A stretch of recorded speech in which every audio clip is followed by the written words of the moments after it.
I know the Prophet prohibited dissecting frogs, and that's a hadith sahih. You know that. So frogs are creatures that the Prophet loved because they do tasbih more than any of the other creatures.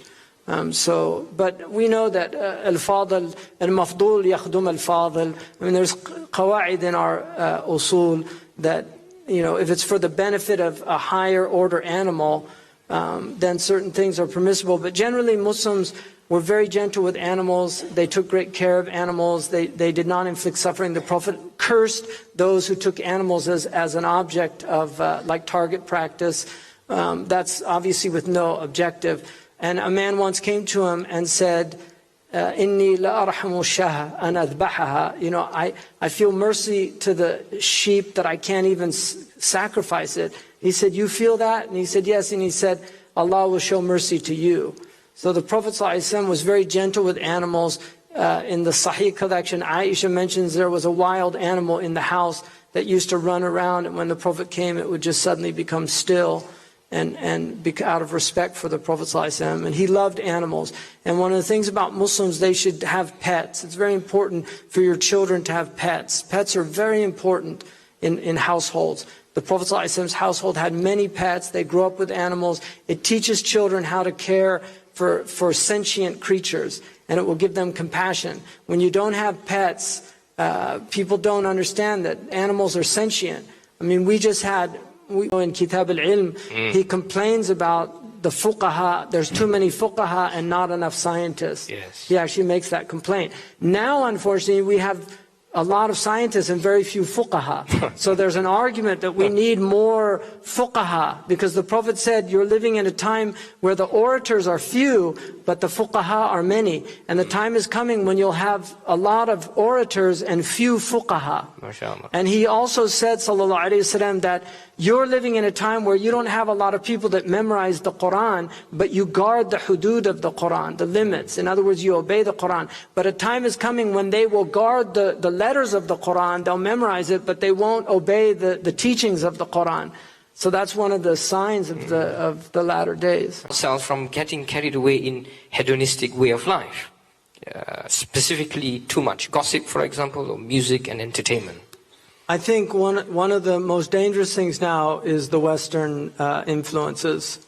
And I would really recommend that you brainwash your children as best you can. Brainwash meaning make sure their brains are clean, because a lot of this stuff is really filthy. The lyrics are filthy. Fakhruddin al-Razi, in the ayah which shaitan is threatened that if he istifsiz bi sawtika, that to incite them with your voice. Fakhruddin al-Razi in Mafatih al-Ghaib says, by teaching them foul lyrics. And that's amazing that he said that, in centuries ago. He's 12th century. And so he's saying that shaitan would teach them foul lyrics. A lot of the rap music has foul lyrics, and it's harmful, the decibels for the ears also. It's very harmful to have high decibels. People are going deaf now. In the United States, we have loss of hearing in their 30s. So a lot of this is the technology. I'm not a Luddite, I'm not anti-technology, but I think the technology has to be controlled. And that we have Facebook addiction, we have people that just can't get off the Facebook. I call it fitna book. In fact, and Dr. Afifi knows one of the greatest scholars in the history of theology is a man, Abu al-Qasim al-Samarqandi. He was the top student of Abu Mansur al-Maturidi.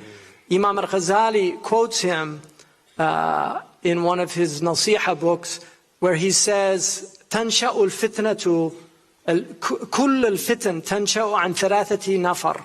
All of fitna come from three people. قائل الأخبار، طالب استماع الأخبار، ومتلقي الأخبار، ولا يخلص أحدهم من الملامة. Those newscasters, news seekers, and news consumers. All of tribulation in the world comes from those three. And the internet is basically people telling news, people looking for news, and people receiving news. And this is why it's created so much fitna in the world. Because it's a source of fitna.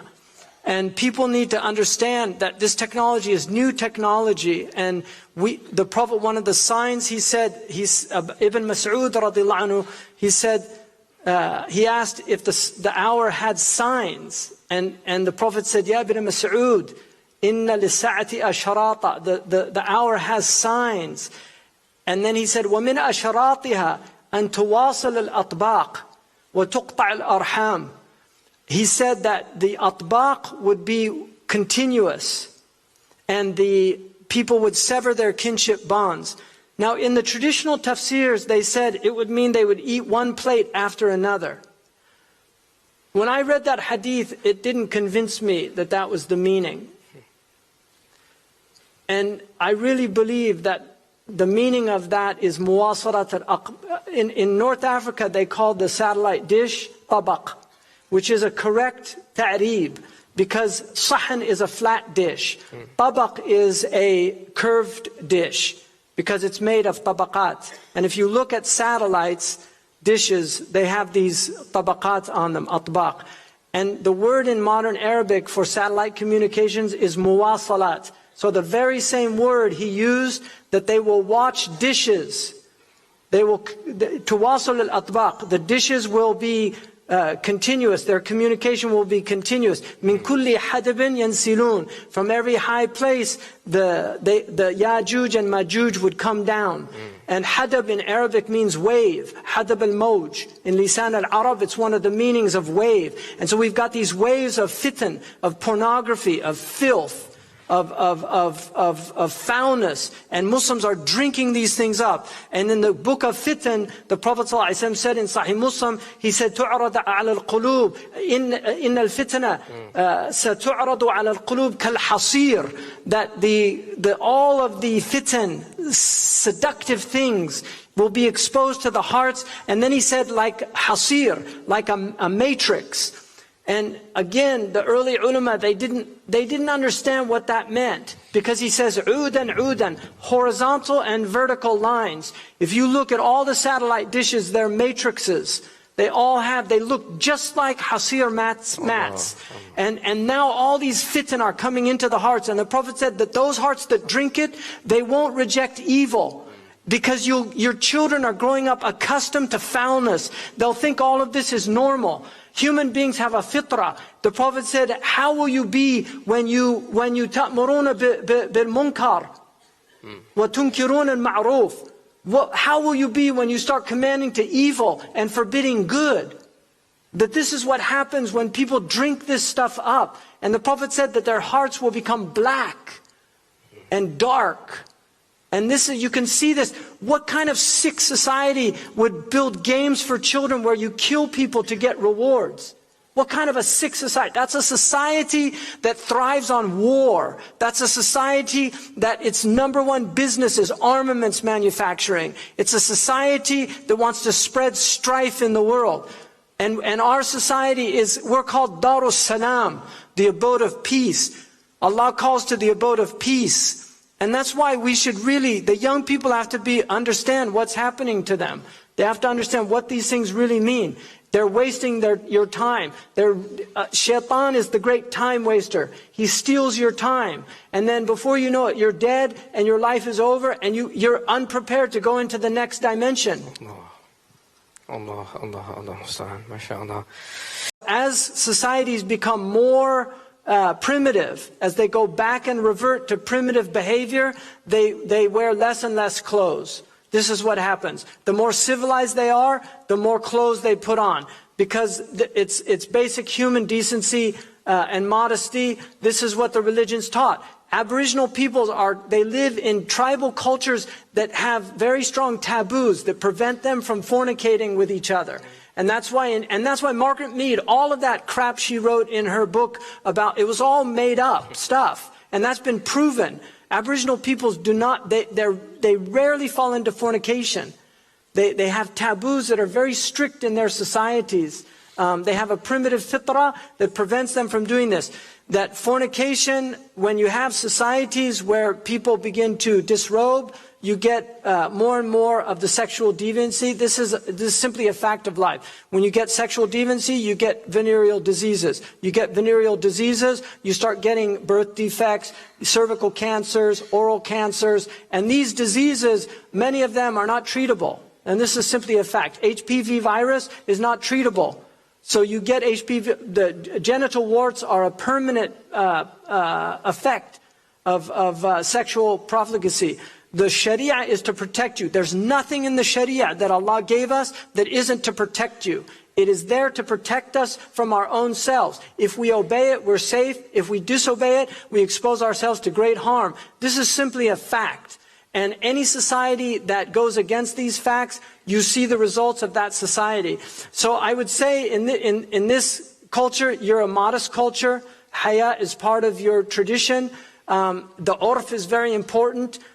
People should be, don't let these things, because it erodes quickly. You can take this away from people. I saw an interview with somebody who he was a CEO for Victoria's Secret, which is a lingerie company. It was in Time magazine. And they asked him about opening up shops in China. And they said, but China is such a modest country. Do you think lingerie will spread in China? And he said, well, America used to be a modest country. It's nothing that a good ad campaign can't overcome.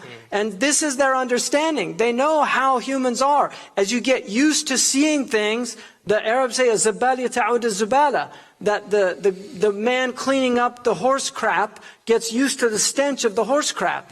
But when you go into the stable, you smell it, and you go, oh, what a horrible smell. And the stable boy just says, what smell? Because he's used to it.